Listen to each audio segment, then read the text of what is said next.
Momenti di panico e confusione, quelli che si sono vissuti tra le 21 e le 22 al centro accoglienza per minori stranieri non accompagnati Civiform a Cividale. Una rissa tra ragazzi di etnie diverse, da una parte gli egiziani, dall'altra i bengalesi, ha assunto dimensioni preoccupanti con 60 persone coinvolte, uso di bastoni e di estintori.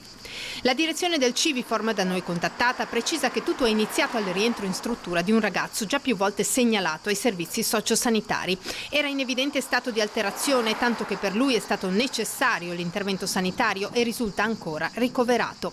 Lo straniero in questione, con i suoi comportamenti sopra le righe, avrebbe creato scompiglio, degenerato in un parapiglia in cui fortunatamente non ci sono stati feriti. Il personale del Civiform è intervenuto prontamente, ha chiamato i carabinieri, accorsi con ben 8 pattuglie. La situazione è poi tornata alla normalità, ma la direttrice Chiara Franceschini ribadisce la necessità di trovare strutture più idonee che si possano prendere cura in modo specifico dei soggetti che presentano disagi. Per il consigliere regionale di Forza Italia, il cividalese Roberto Novelli, invece, i problemi sono anche strutturali. Sono cose che è difficile tollerare. Intanto il mio primo pensiero va agli operatori, dal mio punto di vista pochi, che devono gestire un numero così elevato di minori stranieri non accompagnati di etnie diverse.